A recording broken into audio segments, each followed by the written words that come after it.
Hello everyone, in this video I'll be doing a tier list ranking the best armors in Baldur's Gate 3. So I also have a video going over the best armor and equipment in the game, so you can check out the description. I'll have a link to that there.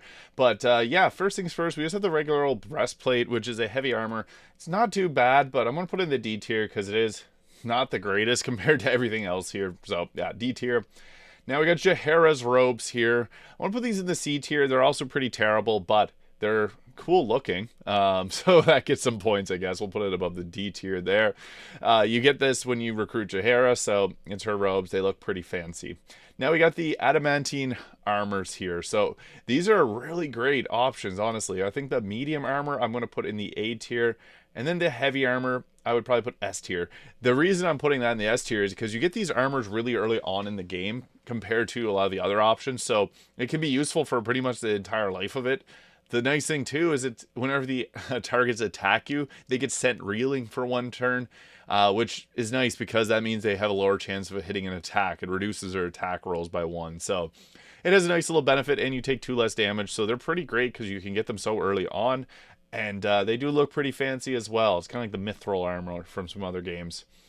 Now we have the best medium armor here with the Armor of Agility. So this has a 17 armor class, and it adds your dexterity modifier to its total armor class. So you can get some crazy high armor classes with this. For some builds, it's almost better to build into dexterity. Like if you use the Falar Aluve weapon, and which can be used as a strength or a dexterity weapon, I would recommend going dexterity and wearing this armor because then you can have an incredibly high armor class, and it doesn't impact your stealth. This is, I would say, it's one of the coolest looking armors too in the game, but just extremely powerful if you want to have a high armor class. It makes medium armor look fantastic because with the armor class that you get from this, it can be just as high as some of the other options here. Next, we got the Druid armor here. I think it doesn't list all the other ones, but there's a Circle of Spores, the Moon Basking one, and the Circle of the Land. I would say that the best one is a Spore Druid one. Now, not a lot of people play as a Spore Druid, but what makes it so crazy powerful, and it probably more OP than anyone wants to admit, is the fact that you can use the haste spores with it. So if you're a Spore Druid and you wear this, you get 3 extra spore attacks. One of them is haste spores. Now, what does this do? It only gives you haste for 5 turns, but the big, huge but here is fantastic. You can, if you have your whole team stand together, you can cast it right on everyone. Everyone gets haste, which is just mind-blowing because even a sorcerer that twins haste can only give haste to 2 people. This makes Baldur's Gate 3 pretty crazy. For people that come from D&D, you're probably like, what? That's insane. Yeah, it is that crazy. I would put it up high there. It is a light armor for druids, and primarily just the Spore Druid. I wouldn't put this on anyone else, but if you want to go for more of a Necromancer build, the Spore Druid's an S tier class. I must say, it is actually incredibly powerful. It's not talked about as much as other classes, but it's very, very powerful. And with this, being able to give spores to your entire team, plus it has 2 other attacks. It's like the Bitterbang spores and something else. It's just incredible. So it goes in the S tier for sure. Next, we have the Armor Persistence, which is probably the best armor in the game. So you get this from Daemon, and it's in Act 3. The reason it's so good is it has an armor class of 20. You reduce all damages by 2, and you get free Blade Ward and resistance. So what does that add? It gives you half damage from physical sources, so bludgeoning, piercing, and slashing damage. You take half with the high armor class, and then you get a plus 1d4 to saving throws. So you're less likely to get hit by spells. You're less likely to get damage in general. The armor persistence is absolutely broken in terms of how good it is. These 3 here are, I would say, the best 3 armors in the game, alongside obviously the Helldusk armor, which I'll get to. The Helldusk armor, the ability to fly and get all that is nice, but being able to get Blade Ward and resistance without even having to do anything, just wearing this armor, is really, really powerful and makes it a must get if you're in Act 3. You got to definitely shoot for this one. Next, we got the Ballast armor, which for light armor, I would say it's probably one of the best if you got like if you have a rogue, a ranger, anything that deals piercing damage, this is incredibly powerful. The reason it's so powerful is because it gives enemies vulnerability to piercing damage. And what does a vulnerability do? It doubles your damage. So you can take, let's say you got a sneak attack that's going to do 50 damage, it'll do 100. That's just crazy. So the I think it's called the Aura of Murder, and it's just broken. So the Ballast armor is one of the best light armors, and especially if you got a rogue on your team, you want them in this because just they can go up sneak attack. It only applies in a 3-meter radius, so it is close together, but it's just incredibly powerful. So yeah, I'm putting that up in the S tier. It's just broken. Now, I'm not sure what these armors here are. I think they're green armor. They're probably like a C tier. I can't recall. I know I've used this one in the past. I want to put them in the C tier.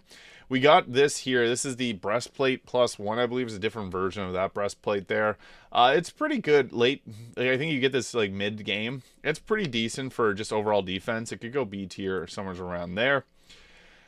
The armor of the cerebral armor Citadel, this is B tier. This you get from the Emperor, so you have to side with him to get this armor. It makes you look kind of squiddy. It kind of looks like his armor. It's not amazing. I don't like the looks of it personally, and it's not anything spectacular defense-wise. It only gives, I think, an armor class of like 17 or 18, which is not fantastic compared to all the other options that you get at this time in the game, so I'm going to put it there. Next, we got this armor. I believe this is another like chest piece of some sort. It's probably somewhere around here. I can't recall anything. There's nothing unique about this one, so I'm going to put that there. This is another mediocre armor. It's not as good as this breastplate. It's a little bit weaker. I think it's the chainmail armor. It's a heavy armor. I think it has an 18 armor class. And then -1 slashing or -1 piercing damage. So, yeah, -1 slashing, I'm pretty sure, for that one. Nothing spectacular, but it's a decent armor overall. I think I'll mostly go over some of the better armor options here. So this one is this is a okay mid-game option, early mid-game. We got this is the lesser, that's a lesser Char armor there, and then we got the Dark Justiciar armor. I think that, yeah, that is Dark Justiciar armor. I'm going to put that one up in the S tier too, because this is, if you go the evil route for Shadowheart, this is kind of her digs. You want to go with this one because it fits thematically and it looks really cool. So it gives you advantage in darkness too, which is a pretty nice ability. So it's a pretty good one.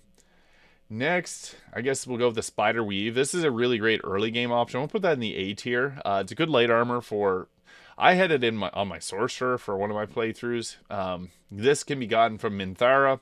It's a light armor. It's like not super powerful, but if you got a rogue early game, it's probably their best option for the rogue. So Astarion would benefit from this. And then you get the Hood of the Menzobedzarin, which looks really great with that combined together because they look thematically great. So yeah, that's a pretty good one. This is the Fire Marshal armor. This is another one that's really good.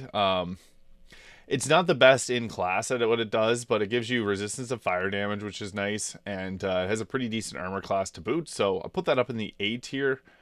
This is the Elven Chain, which I'll put this up in the A tier as well. This is something you can get somewhat early in the game. It doesn't provide the most defense, but it does have some nice benefits, so it's an alright armor overall. It looks really cool, though. I think that's there's a certain group of people that really like the appearance of armor, and I'm one of them, so I think it gets points for its style alone.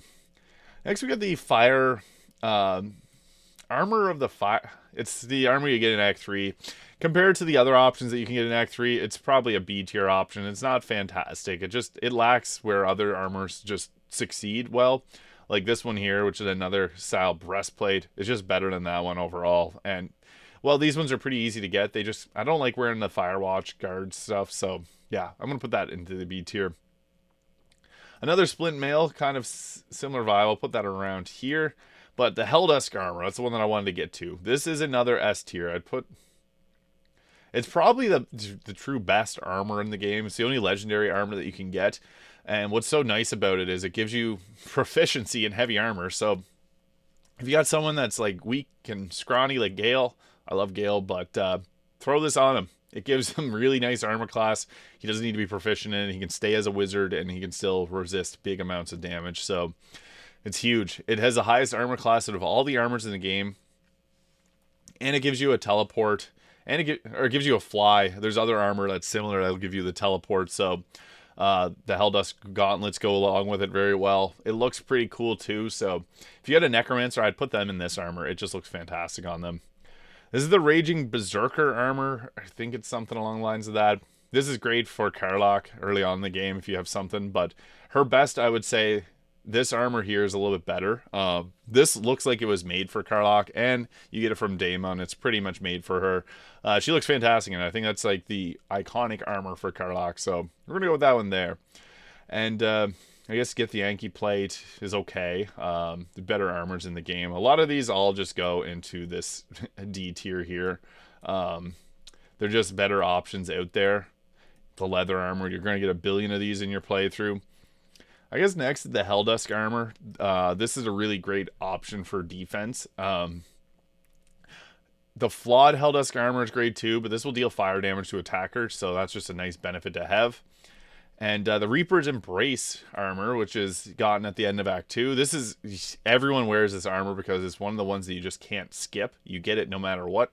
You get it from Ketheric, and it looks pretty fancy. Like, it's got the skull, or the skeleton look to it, so I think it's a pretty decent one. It reduces all damage sources by 2. You can use the rigidity spell that it comes with, which prevents you from being moved, but you lose out on dexterity saving throws. It's a pretty good one overall. And you also get a couple of different attacks with it that can be used as bonus actions. So, Ringmail armor, it's okay. This one you get early on in the game. A lot of these are all like early game options. The Yuan-Ti armor here is another great one. This is like a mid-game option. The Armor of Agility is the better version of it, but it's still a very good one early on if you get it. You're most likely, whoever's your medium armor character is going to be using that until you get the Armor of Agility, so I'll put it into the A tier. I do know there's a lot of them that are missing. Here is the Moon Devotion robe, so I guess this also can be the Will's Infernal robe. I think, yeah, Infernal robe if it was a little bit more red. You get the Infernal robe if you eliminate Karlach early in the game. But the Moon Devotion one you get if you be evil and you take out Isabel. You get this armor. It's pretty good light armor, +2 armor class, and it's fancy looking. That's another thing. The bling, the Elden bling. It's pretty cool looking. So I want to put that in the S tier. Maybe even A. It could go A tier. It's okay for a clothing option. Somewhere's around there. Other 2 of those. And I guess for the last one, we'll go with the I forget what this is called. It's the armor, the Dwarven Splint Mail. Dwarven Splint Mail. It's hard to recall all the names of these. Dwarven Splint Mail gives you a +2 to Constitution. That actually could put it up to the S tier because the +2 to Constitution is huge. That just gives you another boost to your health, and Constitution everyone can use. It looks pretty cool too. Like, anytime I wear it in a build guide video, people are always like, "What armor is that? Is that a mod?" So I don't think a lot of people end up using this one, but it is a really cool and powerful armor. It has, I think, 18 armor class, plus the Constitution +2, and -2 to piercing damage. So it's pretty strong overall. Again, I'm just trying to recall this all off of memory, so if I made any mistakes, call me out in the comments, but be nice about it. I do get a lot of extremely rude comments from sometimes in these Baldur's Gate videos. I'm not sure why some people get so aggressive about it, but I just want to make these videos to help out, share my experience, because I have a ton of hours sank into this game, and I love Baldur's Gate 3. So if you found this video fun or useful, please consider hitting that subscribe button below. Thank you so much for watching, and I'll see you all in the next video.